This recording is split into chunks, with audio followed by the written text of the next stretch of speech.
Welcome to Cosmic Comics, Games and Collectibles, your den of geekism.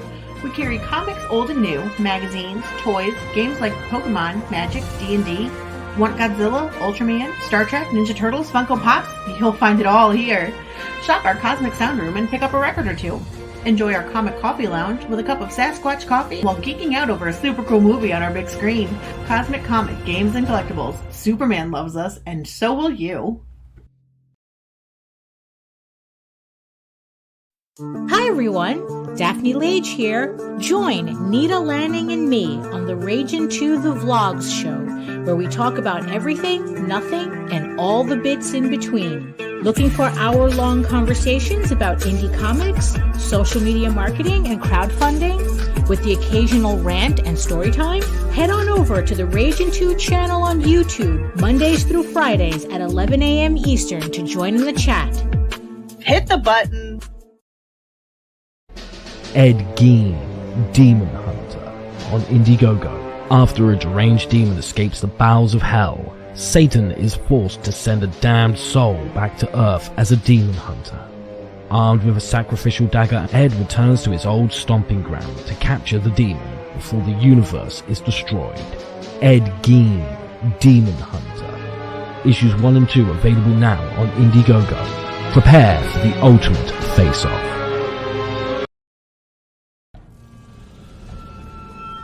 We've crossed paths more than once. I've whispered in your ear, shown you harmless little temptations. I am unknowable, yet you know me intimately. But you can always know me better. Collected here are 20 twisted tales that will thrill, chill, incite, and delight you from some of the most imaginative minds your species has to offer. This exclusive Indiegogo printing of The Devil You Know Better will be limited and numbered, with signatures from Mike Barron and Hart D. Fisher. Stretch goals achieved for this campaign will add interior chapter illustrations by Stefano Cardacelli. The Devil You Know Better.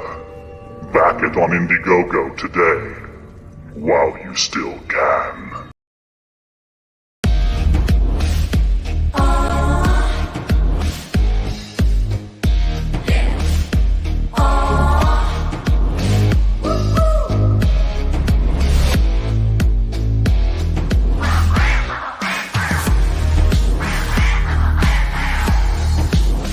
Your favorite podcast is Critical Blast. And good evening, everybody. I am RJ Carter, Senior Managing Editor here at CriticalBlast.com, and that's the least important thing you need to know tonight, because tonight, yes, it is Critical Blast campaign. This is the first time we've run a crowdfunding campaign in years, despite showcasing crowdfunding campaigns every single night, 8 p.m. Eastern on this channel. But tonight, it's about the contributors to that campaign, to get to know them a little bit better, to know what they've done before, what they're going to do next, and that being the inducement to entice you to back this book and check out their work. So without further ado, let me bring on our current guests, which include Charlie Jones, Rose Strickman, and of course the inimitable Mr. Mike Barron. How y'all doing tonight? Just fine, thank you. We're good. First of all, let me just thank you all for participating in this project. I know that we're small press, small potatoes, and yet I was overwhelmed with the number of submissions we did get. The first book that we did was about 6 years ago. We did a book called Gods and Services, and I set it up pretty much the same way, and we had enough submissions that I was able to call out 10. And that was a struggle. Like, how am I going to get 10 for this? But I did find out something unique about the publishing industry. Once you've done it and you've paid and you show that you're going to come through, when we announced The Devil You Know Better, I said, I better give myself an extra 2 months of reading period, just enough submissions. We had 175 submissions for that one come in. And it was overwhelming in a different sense. I couldn't get 10 out of it. I had to stop myself at 20 because there were just so many good books, good stories submitted. Same for this. I remember Gods and Services. I remember the call for submission. I tried very hard to think of a story for it, but I just couldn't. It was a very tight niche thing, Yeah. and Mike, it was one of these things where it was the old curiosity shop where you go in, you buy something, you come back to return it, and you can't find the shop anymore, and the thing you bought came with a god, and that god, now that you had offered something to it, was bound and determined to make your life better, whether you wanted it to or not. So it was a lot of fun. I might return to that someday for another one, but for right now, the devil's just a more appealing option. So let's go clockwise here, and first of all, we'll introduce ourselves and tell us what you've written before, if you've written before, or if this is your first one, that's fine. Charlie, we'll let you go first. Well, I'm Charlie Jones. I'm from Philadelphia, Pennsylvania, and this is the first time any of my stories have ever been picked up. So I appreciate it, and I want to thank RJ, Mike, and Howard for including me in this anthology this time. Yeah, and your story was called The Netherworld Express. Netherworld Express, and by a show of hands, who's ever ridden a subway? Has anybody ever ridden a subway? It's a little disconcerting. It's a little, I don't care where you are, even the Washington one's a little disconcerting. And I always felt like there's something creepy about being on a subway. So I was in a writing group out in Gettysburg, Pennsylvania for a few years, and those folks had just put together their own anthology of supernatural and horror stories. And I said, well, maybe I'll give it a try, So this is what I came up with, a ride on the subway. And it's taking people who are on their way to hell. So just it happens to be a Halloween night. The person telling the story is the motorman, and he is the subway is taken over by the minions of the devil, and they are escorting people to their final resting place. And it's the more I wrote it, the creepier it got. You know what I mean? So I had some I used Dante's Inferno, his circles of hell, as the subway stops on the way to hell. And I like that. And, it's places like greed and lust and violence and, things like that. So if you committed that sin, that's where you got off. And so it was a different type of story for me. Normally I write like little slice of life short stories. I call them my bar stories. This happens to be a bar story too. But and then I also write full-length detective novels too. But this is the first time I've been trying to peddle them for about a year now. So I really appreciate you guys picking up my story. So now I can put it on a query letter that, my short story was included in The Devil You Know Better. Yes, you absolutely can. Rose, I'm going to move you over to here because that's where you were before we got started. Keep the clockwise thing going here. Okay. Yeah. Sorry. My laptop. Can you hear me? I can hear you. Okay. Kind of my laptop's acting weird. It's weird. Okay. My laptop's acting really weird. I'm going to get rid of one. Minute. How about now? 1 minute. You're on both. Here, your laptop is on and your phone is on. So I'll take the laptop. Golly. Sorry about this. I just. Technological things happen. If you're on Okay. an iPhone, you want to paste the link into Chrome. It will work a lot better in Chrome, in the Chrome app. I don't know. It's just acting insane. Let's just be happy. Let's just be happy that you can hear me. Yes. So tell us what you've got.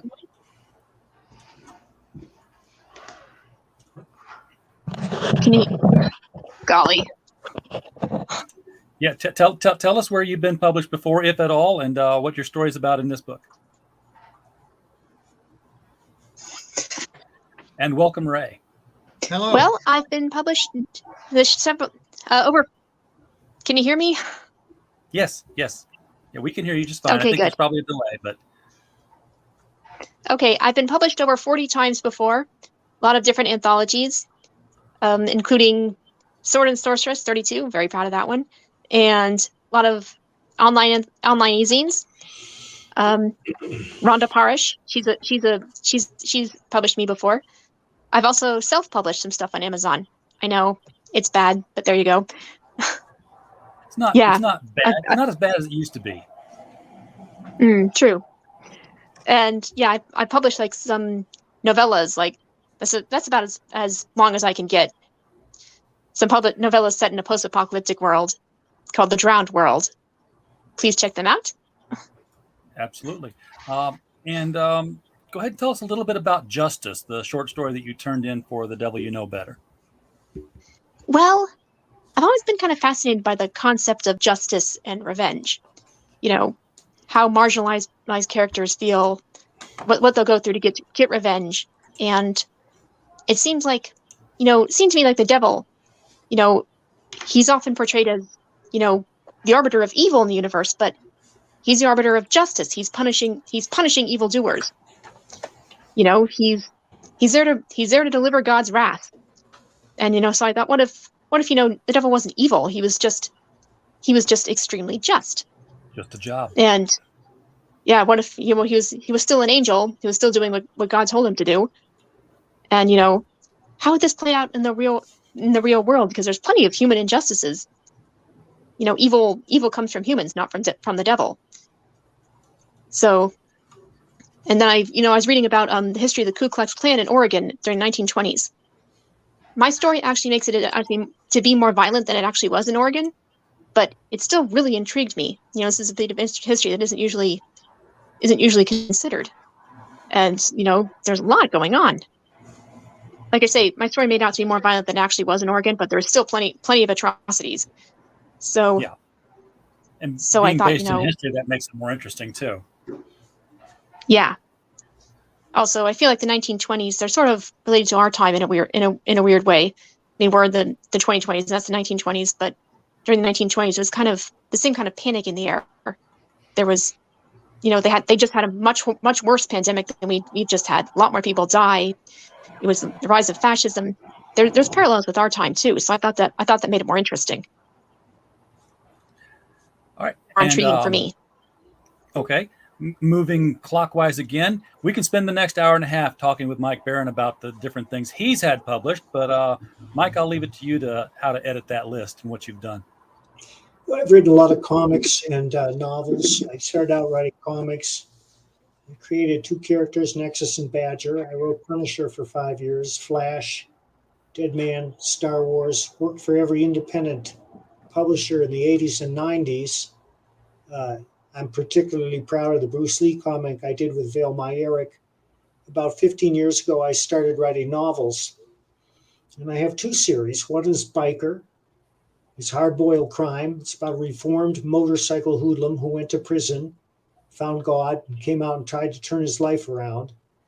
And the other is Florida Man, which is as opposite as you can get because its only purpose is to make you laugh out loud.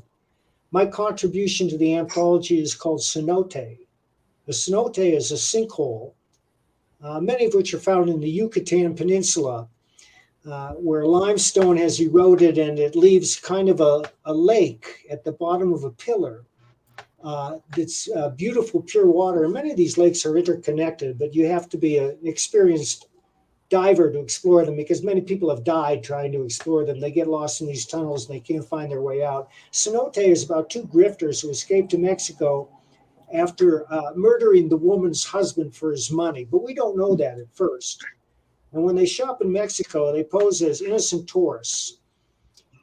And what happens is they make their way into the jungle and they come across the deserted mansion of a drug kingpin. And the kingpin had a zoo. And some of the animals never got out of the zoo. They died of deprivation and dehydration.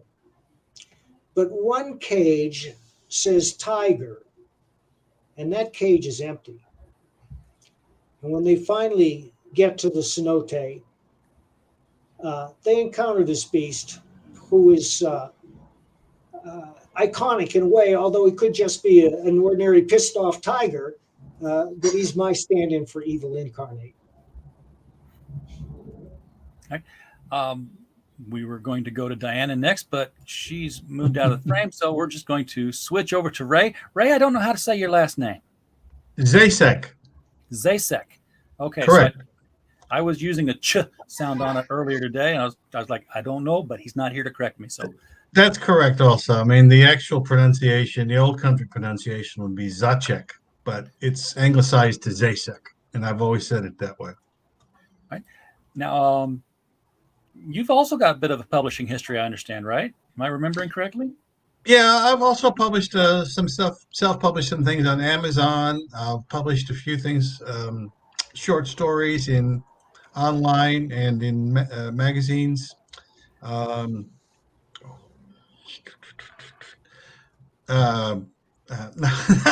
the titles, the names escape me at the moment. All Due Respect, Shotgun Honey, Out of the Gutter, which is an online thing. Some horror and some, mystery, crime, noir sort of stories, and a couple novels online in Amazon self-publishing. Okay. Now, your short story, "Don't Be Cruel," is Yes. part of this collection, and I'm gonna have to ask why. What prompted you to bring Elvis Presley into this? Well, that's something I've been kicking around for years, that whole idea of a demonic Elvis impersonator.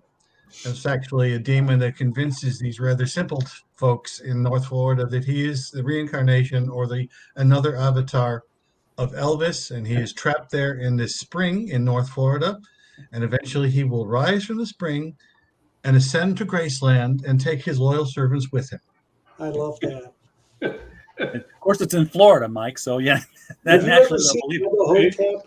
Yeah, Florida Man. It's basically a Florida Man. I emulate my idol, Mike Barron, hidden behind the bill of that cap, though he has these mesmerizing eyes. Thanks, Ray. Do not stare too long into the face of Mike Barron, okay? All right, moving clockwise still. Diana, you're on mute, but I can unmute you if you can't. Hey, I got it. Testing 1, 2, 3. Yes. Yeah. Sorry, I can hear you. I was shuffling around because it was such a nice day. I wanted to do this outside, but my neighbors are like leaf blowing and mowing and stuff. So I had myself on mute just so you guys aren't trying to talk over. And you brought you brought fans with you. Rob C is out here saying hello to Mistress Diana, my dear horror homie. Hello, Rob C. And Gein here. Rob C is also known as Damon Manx, who was my marvelous co-author and co-pilot on my last literary endeavor. So I'm honored. I'm honored to have you guys here. Well, thank you for bringing the guests and our regulars as well. Robert Roberts is here. Hail Lord Xenu and hail Princess Xena, our true saviors. And James Hayes is just welcoming me and the guests and all the fine folks in the chat. We are having a great night, and he is verifying that your audio is loud and clear on YouTube. So Diana, tell us about your publishing history, if there is one, and what fascinated you about the devil enough that you wanted to contribute to this particular volume?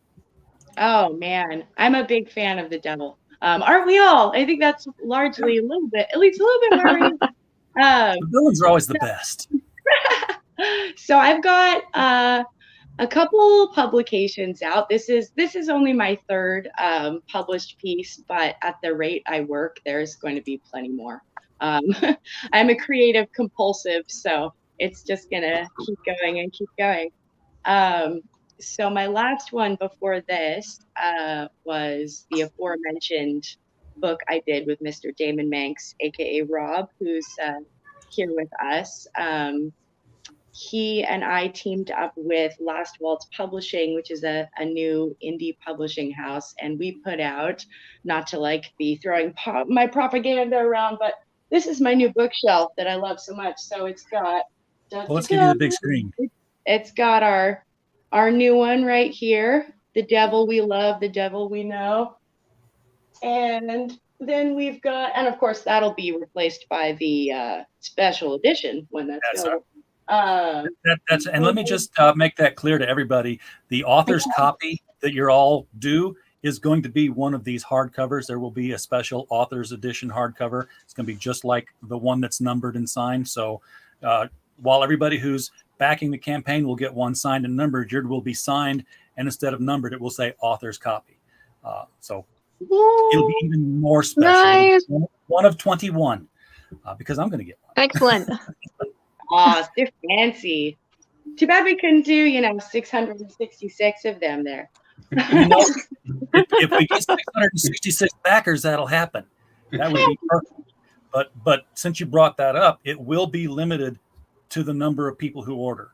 We're going to round it up to like the nearest 10 or 20, whatever makes sense, just to have some safety stock in case there's some damages in the shipment. But this is not going to go in demand like a lot of Indiegogos do. When we reach the end of the second 30-day period on this thing, it's over. It's going to limit it, and it's going to make this more of a collectible thing.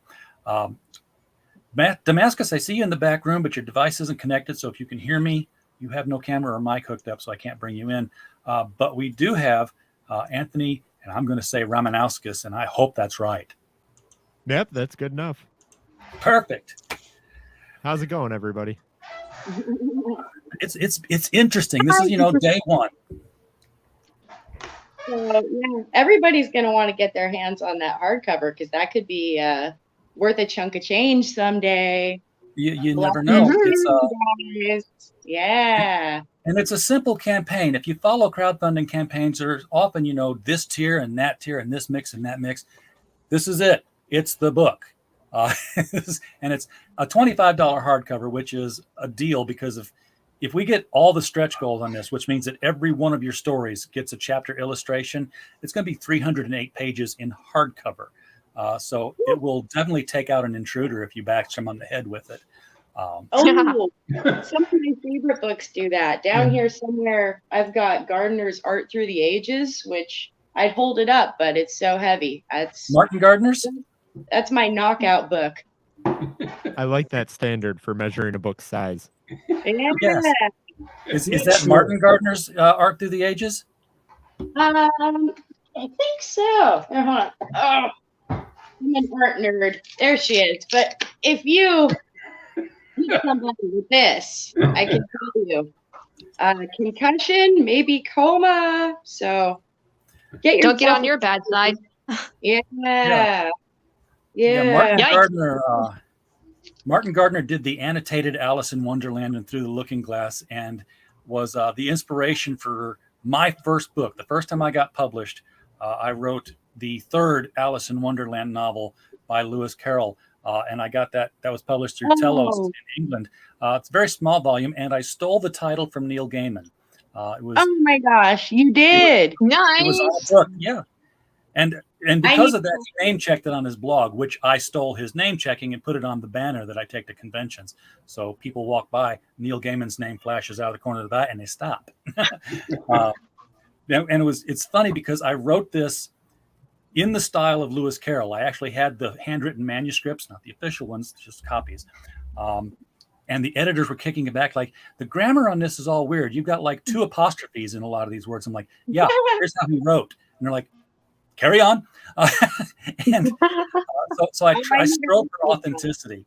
And when the local paper came and said, hey, first time author, local person, they sat down and they read the book. And the book is presented as in the foreword, we're like, we did renovations at Christ Church, Oxford Library, where he was a don for such and such period. We moved some shelves. We found some papers had fallen behind them. Part of them was this manuscript. And it's written like Martin Gardner's book, which is, here's the story, and off to the side are all the margin notes about this is what this meant, this is what was happening, this is why he said this. So Did I you say that after a chessboard or a chess game, or What did you It's- pattern it? Did you pattern I patterned it after croquet castles. Castles. Okay. Nice. Because he went from cards to chess. I'm like, I need a game with royalty in it that would increase it, and it was croquet castles. I'm like, and Okay, he invented good. the game, so it was perfect. But I say that to say this: the reporter sat down with me at the library after having read the book, and he said his first question was, "So why did they call you up to write the notes on this thing?" All right, that's awesome. And Good I was for like, you. "Dude, you got to throw out all your notes, man, because it's a done deal. It's gone." All right, that's awesome. It was. Need it to was a put that fun in the book somewhere. Well, I'm such a huge Alice fan, so I have so much respect for that. That's incredible. thank you. Yeah, that's Anthony, great. I didn't mean to step on your time, Anthony, but tell us about where you've been published and what Oh yeah. motivated you to write about the devil for If you us. guys want to see my little piece here, drawn and quartered, because so this guy I did with Mr. Damon Manx, and we each did 4 short stories for it. But my last one wound up being such a huge beast that it took up like half the book, but it's also devilish. It's called She Devil. And this guy is still on sale on Amazon, and it's actually on my friend Andy's website too. If you check my Facebook, you can support small business by grabbing a copy. But so there are devils everywhere, devils all over the place. And that came out in February, so we did a whole like Valentine's Day theme. And it's a super fun read, especially if you are bored late at night and looking for something a little saucy, because it's a little saucy. Well, I wrote it with Mr. Manx and I are buddies, and I had free reign to do whatever I wanted. And I was like, well, I threw out my first idea because I was like, I can do whatever I want. What's the most ridiculous fun thing I could do? And the first thing I thought of was vampire strippers. And it's not erotica. It's super tasty. I could watch those from dusk till dawn. Yeah. Same Salma Hayek and From Dusk Till Dawn, with a little Dante's Inferno thrown in, actually. Because she was at a club called Dante's. Nice. I know that you have another competing thing waiting for you. So if you ever have to, if you feel it's time to go, you don't have to interrupt anybody or say bye, just like wave and you can go. I understand you got to be places, so I don't want to keep you longer than you need to stay. But yeah, that sounds like a very good book. No, that was from Mike. That was from Mike Barron. The wife's here. Gotta go. See you, thanks. Adios, Peroni. I'm not kicking you out, but we'll see you, man. All right. Thank you for coming. I am so honored to be a part of this amazing compendium of creepiness, especially along with Mr. Barron.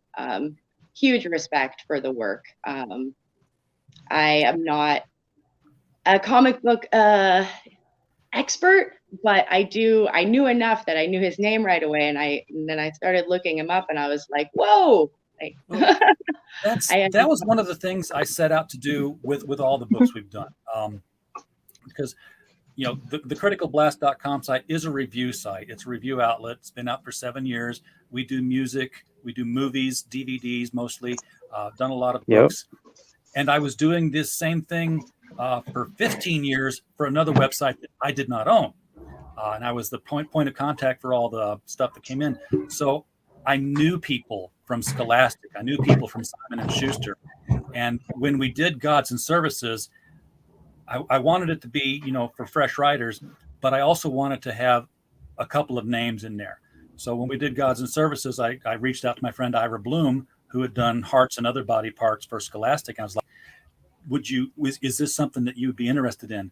I also reached out to my friend David Peterson, who had done the Angst series of novels. And both of them just chimed in optimistically and eagerly and said, absolutely, sign us up.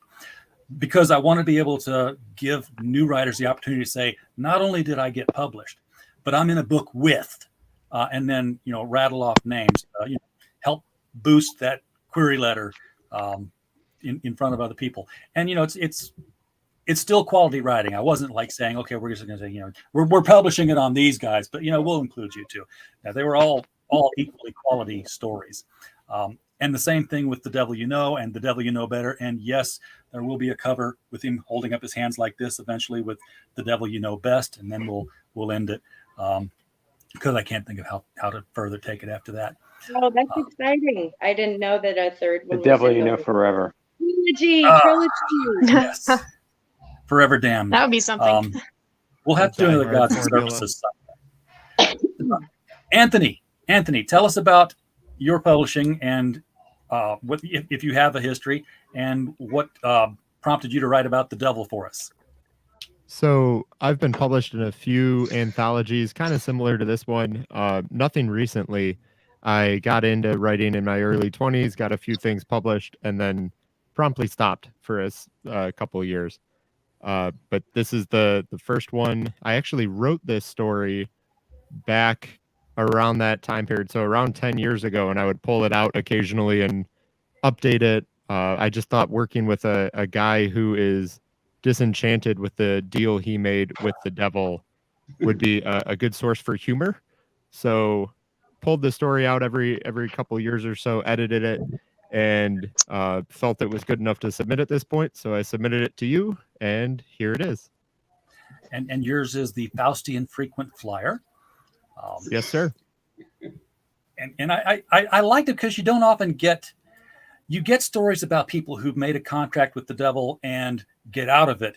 You don't get a whole lot of stories about people who renegotiate the contract. Like, yes, you can keep the soul, but I want something different now. So I like the idea that he would be disenchanted with what he got out of the contract with the devil, and that he's a politician, so he's not a great guy from the get-go. So it's not that he wants to go and live a virtuous life. It's just that he wants what he thinks he deserves from the first time around. Exactly. Folks in the chat, if you're watching this and these stories are intriguing you, the link for this book is right below the video. It's also pinned to the top of the chat, so you can find it easily enough. And it won't take you away from the discussion. It will open up in a new window, so you can continue to listen to us while you check out the book. It is an indeterminate number of pages because we have stretch goals, and I'll talk about that. In fact, I'll just scroll down to that now. It's a $25 hardcover. If all the stretch goals are met, it will be 308 pages. It will be hand numbered by me. It will have this book plate affixed to the inside hardcover, where it will be signed by Mike Barron, and it will be signed by Hart Fisher, who runs the AmericanHorrors.net streaming service and has run Boneyard Press, probably most famous for being on Sally Jesse Raphael, defending his comic book, Jeffrey Dahmer versus Jesus Christ. Yes, that was the thing. But we have stretch goals here. We've got 20 of them because, hey, we got 20 stories, so you can do the math there. For every $500 milestone we hit, Stefano Cardicelli is going to draw a chapter illustration for somebody's story. Now, he's already done 2 of them because I wanted to have artwork to show on the campaign. So, hey, these are what they're going to look like. But we're ready to continue commissioning him for up to 20 of them. And if we get that, that'll be a $10,000 campaign at that point. If that's done, there's going to be more stretch goals, and we'll have some happy authors too. I'll talk about that sometime later. I want to see how this goes first. In fact, I'm going to take it down so I can actually bring up the pieces of artwork that Stefano has given us so far. If my computer will work with me. Damascus, did we lose you? This window or the other window? Yeah. All right. Yeah, I don't know. We lost me for a second, but now I'm back. I don't know what happened. It just kicked me out. Are you using your iPhone? Yes. Okay. I I have not told everybody at one time, so I'm going to repeat it a lot of times. I've learned the trick for using an iPhone is to copy the link and paste it in the Chrome app, and then you can use your mic and your camera. Oh. And you don't seem to have any issues. That's what's been passed on to me. iOS does not play well with StreamYard, so I don't know why. It just doesn't. But while I'm getting this, why don't you tell us about where you've been published, like I don't already know, and why you're in this anthology? Not the obvious reason why you're in this anthology. Well, I'm a spawn of the devil, of course. I mean, that's why. But I actually started my career doing comics. Actually, I wrote and drew comics that were in Heavy Metal magazine for a while, and I'd always written a lot. But I started submitting short stories to different anthologies about 4.5 years ago, and that's actually how I met Mr. Ray Zasek. Actually, I had a story published in Bikers versus the Undead. Yeah, that's right. I remember that. Yeah. And I've done book covers, and I've got a novel that I've got out there that I'm trying to get published. I'm sending out to agents and stuff. But this particular story, Ad Majorem Satanae Gloriam, was written for an anthology called Hell's Empire. It was an alternate reality version of Victorian England that was being invaded by demons, an army of demons. And the publisher for that actually died before the book came out. So I sent it to you because I really like this story a lot. We'll take your sloppy seconds. It's okay. But yeah. Yeah. You know what? Sometimes Thank you so much. Not a bad thing, right? Like I submitted Fire Escape to something else before I sent it off to you guys. And when it didn't get in, I looked at it again, and I was always from the get-go planning on sending it to Critical. You guys just had a really long window. So I was like, I'm just going to wait in case I want to like fine tune anything. And I was so glad I did, because a version 2.0 was then born, and I was able to pump up the prose and add some more funny jokes. I don't know how many of you guys have read my contribution, but I think it was inspired as much by the devil as my incessant need to laugh at my own jokes. It was a really fun story, and thank you. Here's something that Damascus is not telling you is first of all, he was published in The Devil You Know, the first one, and correct. He submitted his story on the last day of the reading period. So I'm like at 19 stories, and I'm like, I'm good. I'm coasting. I'm just like, just let me press the submit button to, the publisher and get things going. And this thing comes in, and I'm reading it, and I respond back in email very unprofessionally. I write, yeah, it's full of foul language. Yeah. I just opened the email up. I said, God damn it, Damascus, it's the last fucking day, and I'm supposed to be coasting. I'm supposed to have nothing to do, and here you go sending me this thing. Now I've got to reformat the entire book because I've got to get it in there. It was that good. It was so good. I trusted his judgment so much that every story that came in, including all of yours, went through him first to say, yeah, ignore this one. Take a look at this one. Ignore this one. Take a look at this one. So you're here because he said you were good. And I was the gatekeeper. Yeah, he was the gatekeeper. Nice. He was the funnel. Oh, well, Thank you, sir. That's very important. Hey, that's good. Yes, I loved each and every single story in this book. This is one of the chapter illustrations that Stefano has turned in for us. This one is for Mike's El Diablo story, which is the last story in the book. And then this picture here is for Troy Reiser's The Kingman Deal. The Kingman Deal, yeah. Troy's, I know Troy's publication history. He's been in a lot of short story anthologies. He had a book of short stories published. about 30 years ago too that I have a copy of actually. So it was an interesting collaboration there. But so this is his style, and hopefully we can get the other 18 drawings done up. The path for this, you might be familiar with this particular illustration. The folks over at the Global Frequency Channel that do a lot of crowdfunding promotion and assistance for people created this for me, and I can't express enough appreciation to Nefarious and Frequency Girl for doing this. These are the 9 circles of hell as a map. So every time we meet a goal, we're going to replace the square here with the illustration that gets put in. Oh, cool. I really want to get this done. Very cool. I don't want anybody's story to go unillustrated. So for that, we need backers. I am desperate to find out how he interprets my story. I'd really like to see that. Well, I'm hoping everybody's going to see it. Everybody's. So we know, when we hit 1,500, he's going to get a new story passed on to him. It's like, okay, Stefano, here's the next one, and he can turn them around. He says in 3 to 4 days. So we're not going to be waiting on artwork. That's the thing about this campaign. Everybody in the chat is that the book's done. I mean, the paperback is on Amazon already. If you don't want the hardcover, there's a link at the very bottom of this campaign to the Amazon page. But this one's going to be hardcover, signed, numbered, very limited, and it's going to have illustrations in it. So it's going to be a special book. And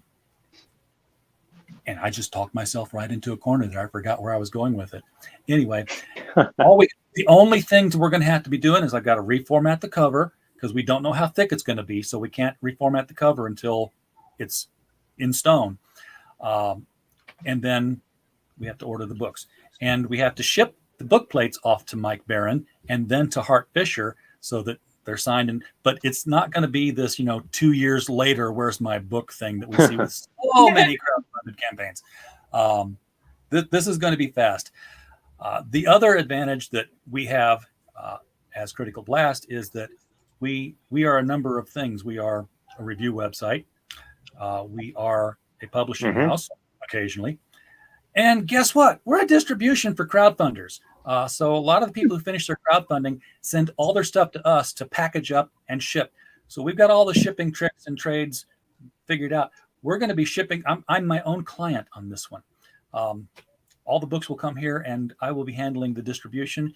If you've gotten a book from Critical Blast Logistics in the past, you know exactly how this is going to be shipped with tender loving care. And it will be, you'll get a very nice book in very good condition. Yeah, I've been selling a couple signed copies, but if you haven't got one from me yet and you're somebody who knows me, do this instead. Because I'm not making very much money anyway, thanks to shipping costs. This is going to be prettier and cooler and all around more devilish. And the hardcover, by the way, it's not going to be printed on the cover.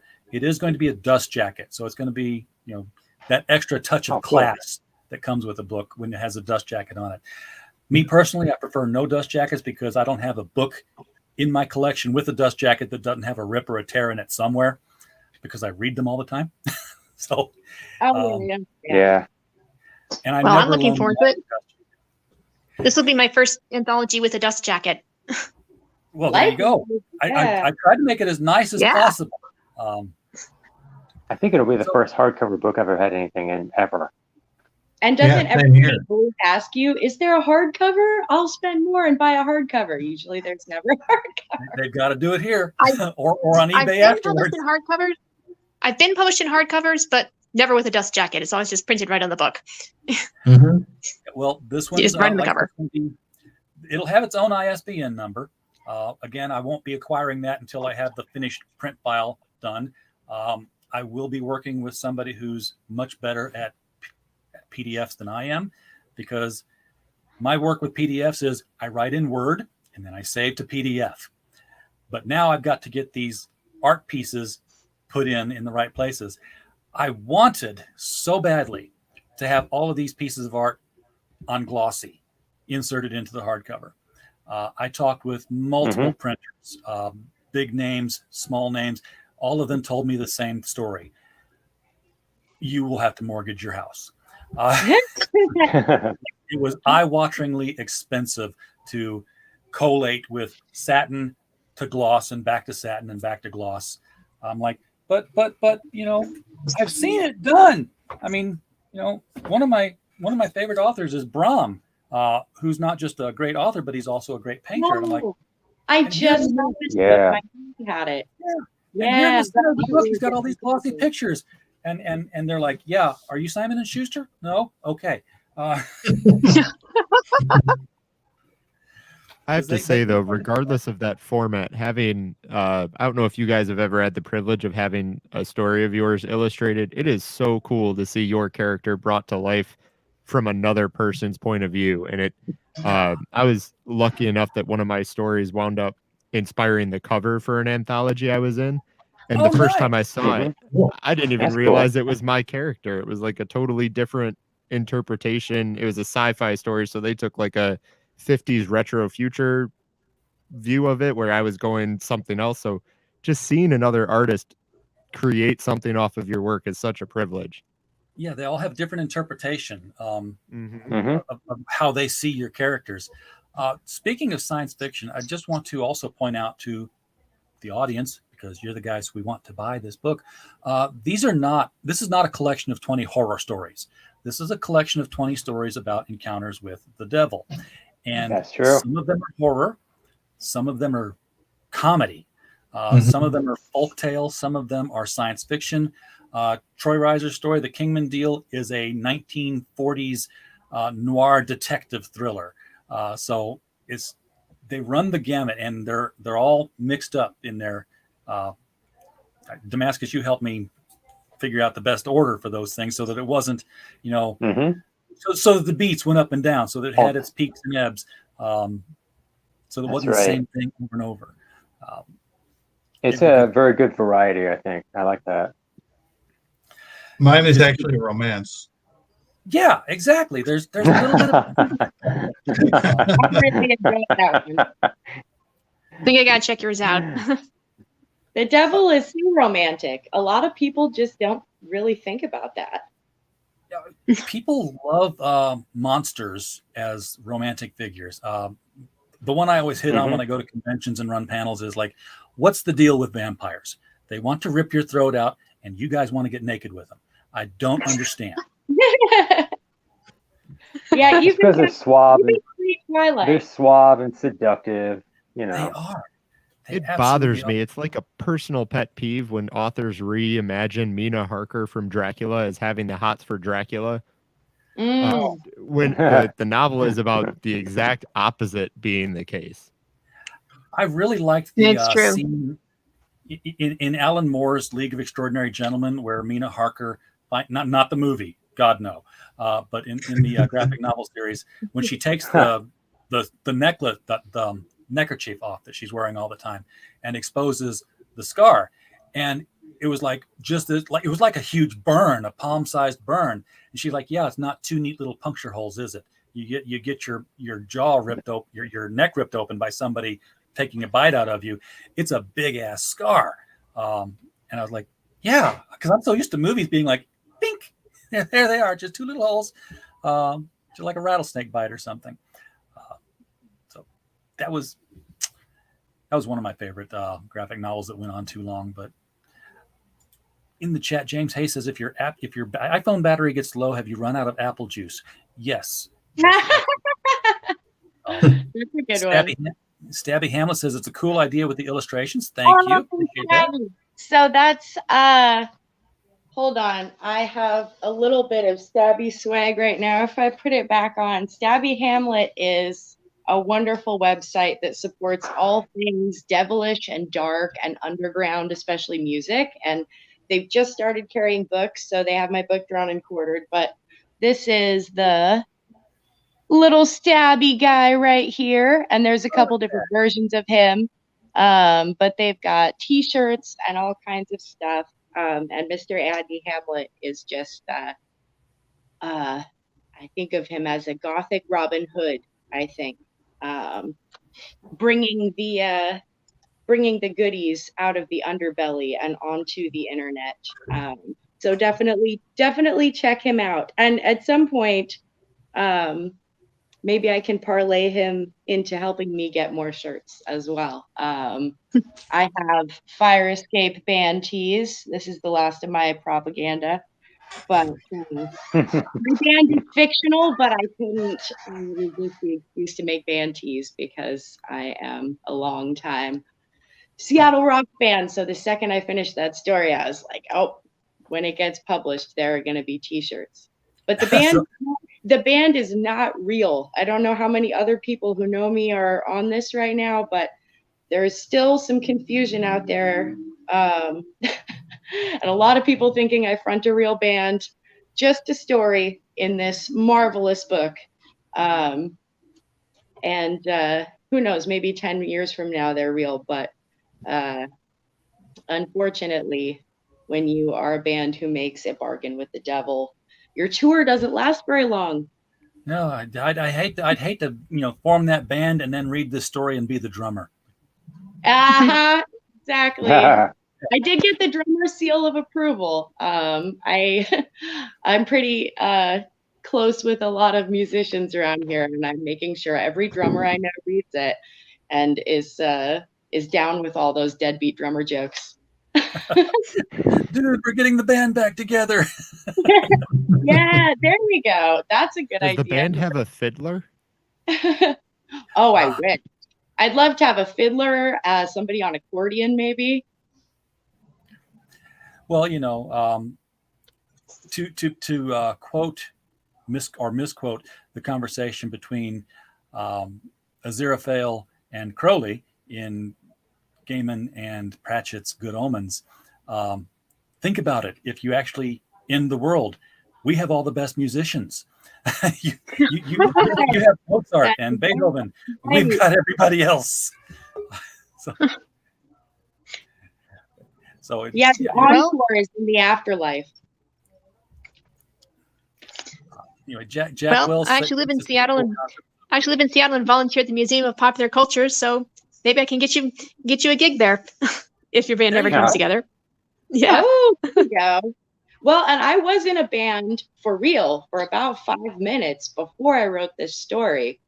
And it lasted 5 minutes because there were a lot of drugs and bad lyrics and things I didn't need my life being passed around.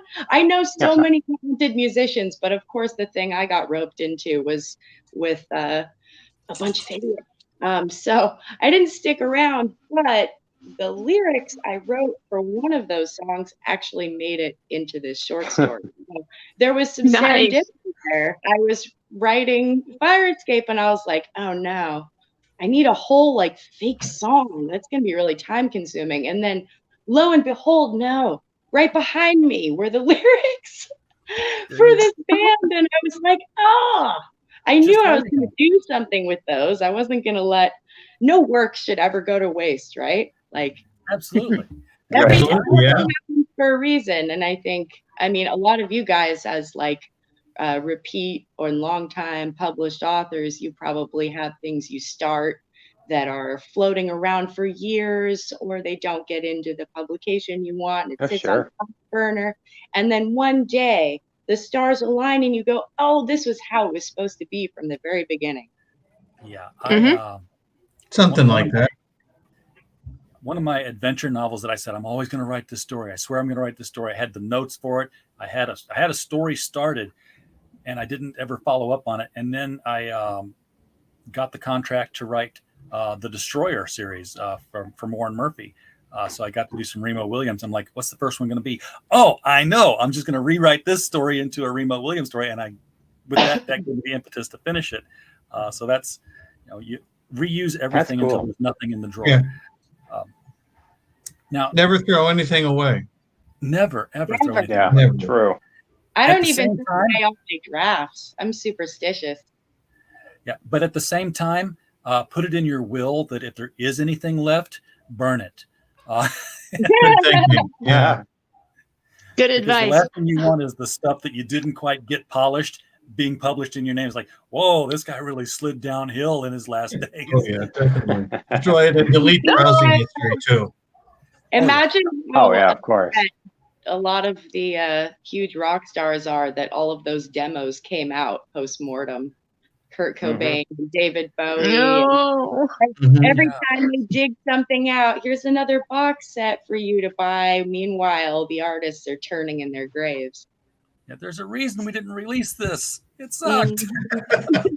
So I actually go the opposite direction. I have a group of friends that I write with, and we write rough drafts all off of a common prompt and then read them aloud on a podcast. So we publish all of the unrefined nonsense that we come up with. So sort of like improv writing. Sort of, yeah. So, Nice. like, we all have a common prompt, so we have a discussion afterwards about why we took it that way, but like trying to make it a communal experience while still keeping the individualistic nature of writing. Well, speaking of writing, we're going to turn this into the next question. We'll go clockwise again, starting with Charlie. Why write? I mean, nothing is more butt-numbing, mind-numbing than sitting in front of a blank screen and waiting for words to show up on it. So why do you do it?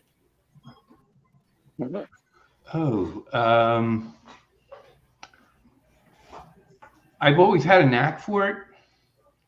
And, for 50 years when I'm working, I never had a chance to really, or I never took the opportunity to keep writing. So when I retired, I said, well, I got to do something. So it's like, well, I got this writing thing over here I could work on. And so it keeps me in the game. I'm just not, sitting at a bar somewhere or, at the racetrack. I'm doing some work, and it will eventually pay off. Like you all say, don't throw anything away because you never know when you might be able to use it. So I have been working hard for 6 years, and it's to keep me busy. It'll do that. Rose, how about you? Well, I've always made up stories, even before I could write. Like, I wrote my first bit of fan fiction before I could actually write in preschool. It was like a Babylon 5 fanfic done entirely in lines and dots. And so anyway, I drove my poor family demented, like trying to get them to listen to the stories. Listen to this. Oh, Mom, listen to this. And finally they said, write it down, Rose, enough time that I actually did it. And you're like, teach me the alphabet so I can do it. Yeah. And so I finally did it, and there was 2014, I was out of work, and I was desperate to have something to do. So I started submitting stories. And I discovered that I really loved submitting short stories to anthologies, and I really loved writing to prompts. They were a wonderful inspiration for me. Yeah. So prompts are good. It beats having to think of your own. Yeah. I do think of my own, though. I'm trying to work on something right now, based off the Iliad.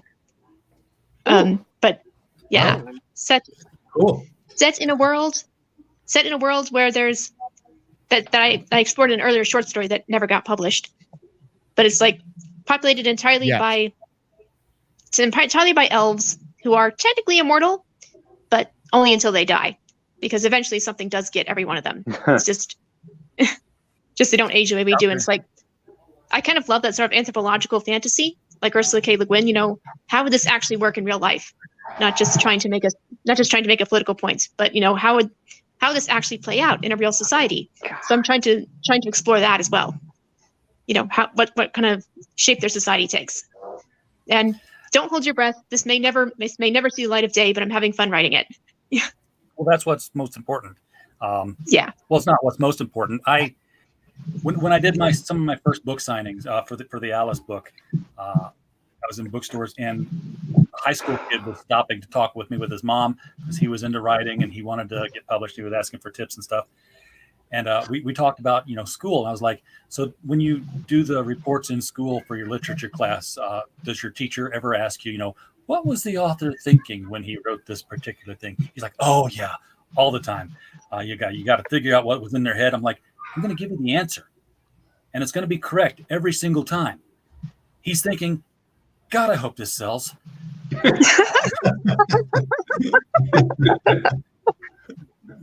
Or that's why. or God, I have no. Or God, I have no idea what I'm doing. Yeah, that's more likely with me. I have no idea what I'm doing. Do you guys ever go back to something you've read before? I'm sorry, I missed you. I talked over you.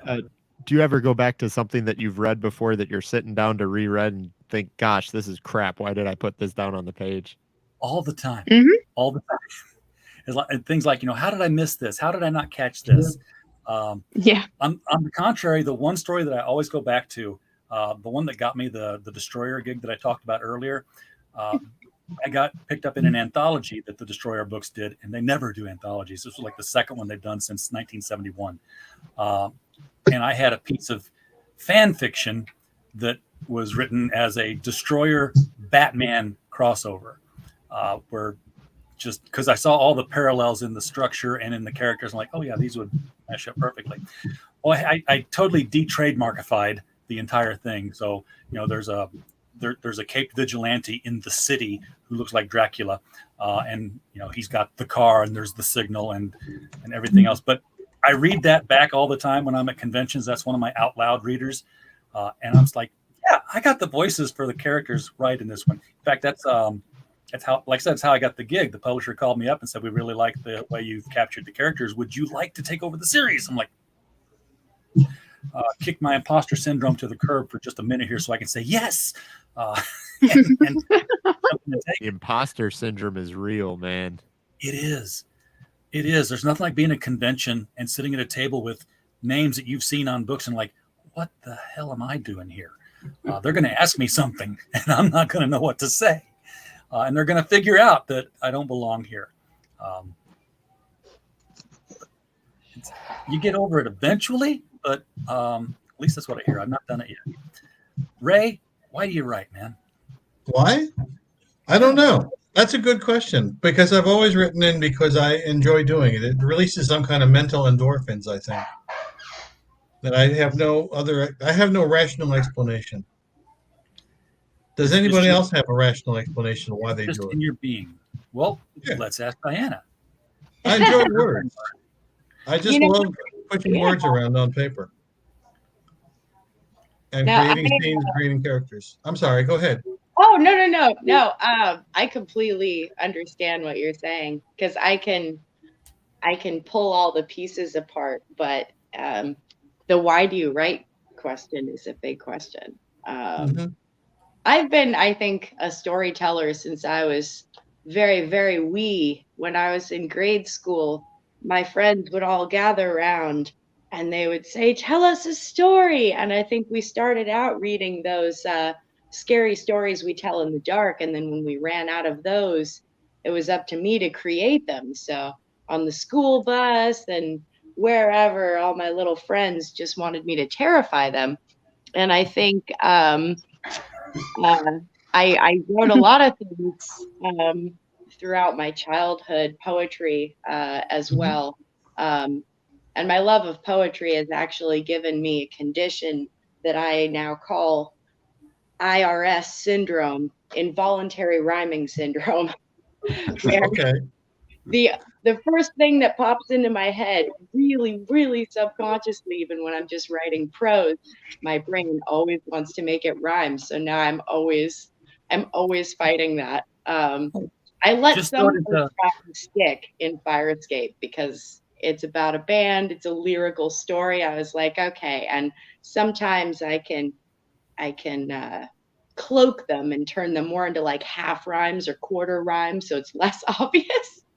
But so much of my editing process involves making things rhyme less. But I think now at this point, because I think when I started really going at it seriously, like career-wise, that was about a year and a half ago. And ever since then, especially since my first publication, I just can't stop, which is both a blessing and a curse.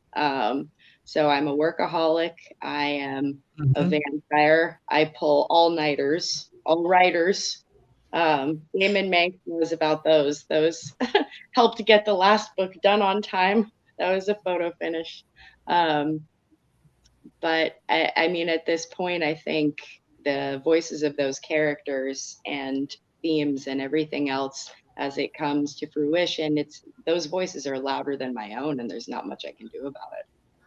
Well, hey, if you take those rhymes and you can make them fit iambic pentameter, there's a guy who wrote a whole bunch of stuff. Did rather well. Still people reading it. Anthony, how about you? Why do you write? Why do you have to write?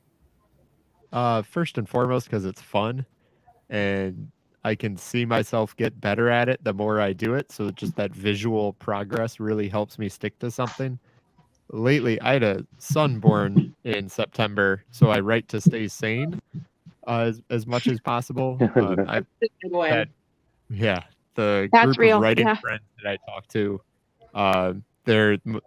some weeks when I wasn't sleeping, they were the only social interaction I had. So the idea of just, I don't know if you guys have this, but when you can sit down and just write a story that's just for you, you're not intending to sell it anywhere, just to see where your mind is at. Like weird stuff comes out of your psyche and tells you that's how you're feeling about something. Yeah. Mm-hmm. Yes, It is. I get that. Yeah, some of the weirdest stuff I wrote was in college when our literature teacher said, okay, for this entire semester, you're writing a journal. Like, really? What are we writing? Like, what happened to us? They said, not a diary, just write something. Oh, I got dark. I was like, okay, well, I'm just going to see how much I can freak you out. And the fact that she didn't tie me with the Zodiac killer probably means I didn't. She wasn't looking hard enough. I apparently not, because I was like, De mortuis nil nisi bonum, say nothing but good of the dead. They speak to me at night. They whisper in my ear as I lay on the pillow.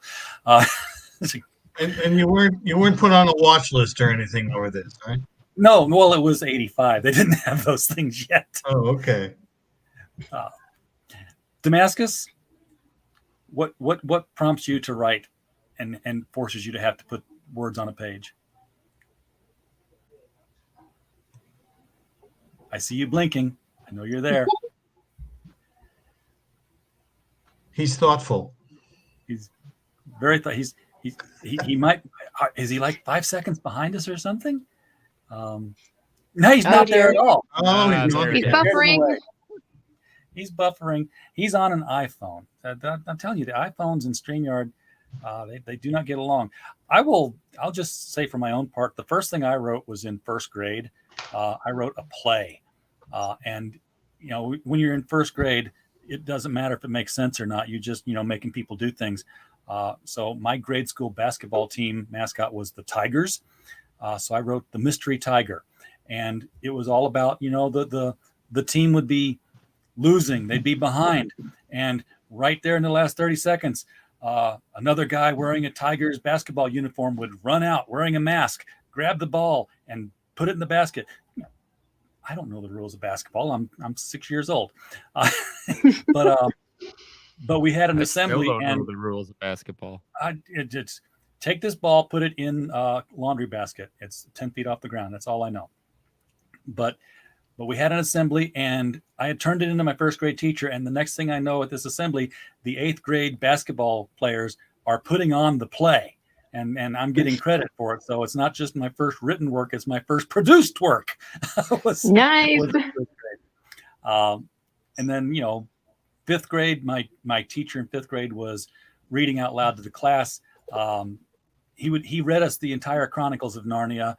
He read me Where the Red Fern Grows. He allowed me to borrow his copy of the Screw Tape Letters. So, C.S. Lewis impacted my writing a lot. And then in 8th grade, the teacher again everybody had to turn in a composition by Friday.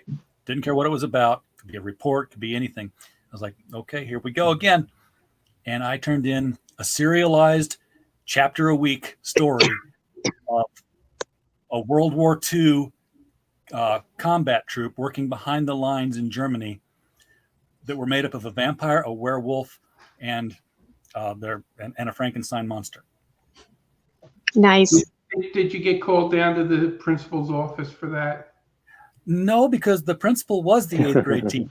So very small town. And in fact, when I had enough of them written, he had me go down to the 6th grade class and read them for one of their literature points. So I've been writing all my life. Damascus, you're back.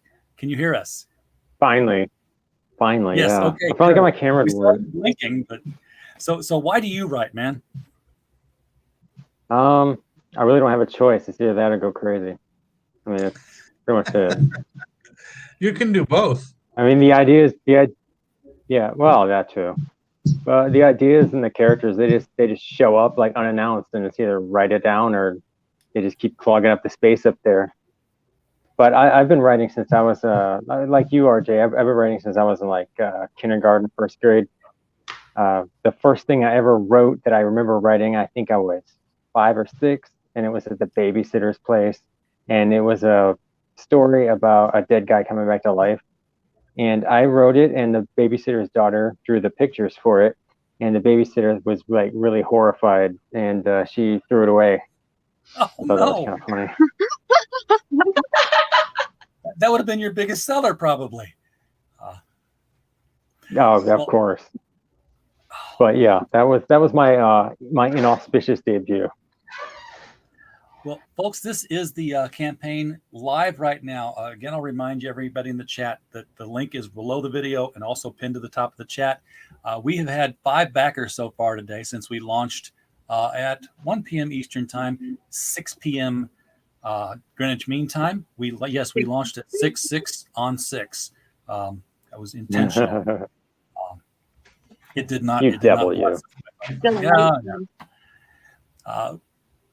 So, we're at 19% of the goal. This is a flexible goal, and if you're not familiar with what that means in Indiegogo, flexible means this is how much we'd like to say we've made before we say that's a successful campaign, but we're publishing anyway. If it had been a fixed goal, then it would be one of those things where we're not going to do it because it's fixed, and everybody's going to automatically get their pledge money back. We're going to keep your money because we are going to make. We're going to print to demand. It's $1,000 goal. Obviously, you can see that we have loftier goals ahead of us. We'd love to get to that 10,000 mark, just so that every single person contributing here will get an illustration to their story. If we exceed 10,000, then at 10,500, I'm going to take all the illustrations and publish them on glossy prints as a set. And it'll come in a envelope, and we'll make sure the envelopes are printed to thematically match the book. So you'll have a collected set of prints. I don't know if they'll be 11 by 17 or 8 by 10, but they will be nice. So that's looking way down the road. Let's get this crawl done before we think of further stretch goals, because we got a lot of them already. We've been at it what for a little RJ's over an not hour. telling you is it's not 10,000. It's not $10,000 we want. We want 10,000 souls. 10,000 souls. Yes. Yes. If every click, your essence will go through the mouse into the internet, which is true hell. It's true. Yes. Your soul will end up on Twitter. No, that's my worst. I'm too verbose for Twitter. Anytime I tried to write a tweet, it said too long, too long. I was like, maybe I'm too cool for you. I like adjectives, Twitter. Yes. Well, they gave us 244 characters or 280 characters, and it's still not enough. Reloading this right now just to see if we picked up any backers while we've been chatting, because this does not auto refresh. No, nothing during the show, but that's okay. We've got 30 days, and as soon as the 30 days is passed, I'm going to tell Indiegogo, yes, go for that second 30 days. So it's technically going to be a 60-day campaign. I could have said just do it 60 days, but there's a psychological thing with the the Indiegogo algorithm, where it's like, it's a computer thing. It messes with the numbers if you say 30 and 30 versus 60. Also with crowdfunding, there's this whole first day, third day. It's this huge plateau where nothing happens until the last 5 days again. So if we do a 60-day campaign, that plateau is just super wide. So we'll go for that second bump, and then we'll say, oh, hey, let's go for another 30 days. It just works. Like I said, I interview crowdfunders every single night. So I've talked with literally hundreds of them over the past 3.5 years. So now I'm just going to see if I can't emulate their success. Is there anything? Any questions? Do you ever have challenge matches for your funding there? In other words, for a day, you say, I'll match whatever you make today. Do you ever do anything like that? I've never done that. So you're talking about if I made something today that I would contribute the same amount? That, say like I give you a challenge. If you raise $500 on your Indiegogo thing, if you raise $500 tomorrow, I'll match it. Do you ever do anything like that? I've never done anything like that. I wouldn't know anybody who would want to take that challenge, but I'll take on all comers. If anybody wants to play that game, then by all means, yes. If somebody wants to say if you'll make so much on a certain day, they'll match it. Indiegogo will allow you to do that. They will allow you to put money in there without buying the book. And I think that's been done because I've seen that. So thank you to who did that.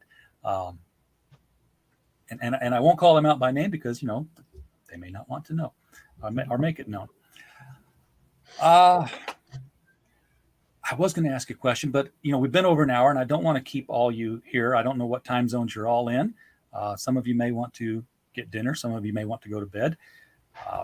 So yeah, it's about time for me to go. But yeah, Trissel, Trassel, Trossel, Trome.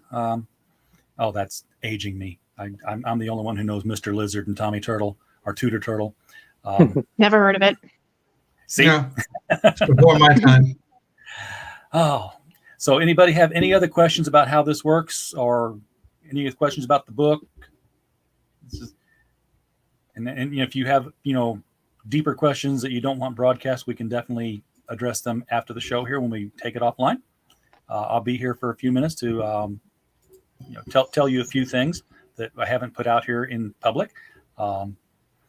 Demented. Yeah, thank you. I never tell people to like and sub because I figure I'm unlikable anyway. But yeah, thank you. If you do like this channel, do sub. It helps the YouTube algorithm. Everything's got an algorithm. Everything. Our entire lives are determined by. Yes, they are demonic, and they are taking over human consciousness. By the way, I just thought I'd throw that out there. Oh well, Google, I think it was Google had an AI experiment that they had to shut down because the AI engines were talking to each other and it was getting scary. Language that humans I heard that one. They were plotting. It was collusion by those AI engines. Okay. Yeah, they developed a language. It was weird. Okay. Happy to support this project. Thank you, Stabby Hamlet. Do appreciate it. Thanks for the live stream. It was entertaining and enlightening. That's what we strive to do all the time, Jack. So we appreciate the kind words. Yeah, thank you.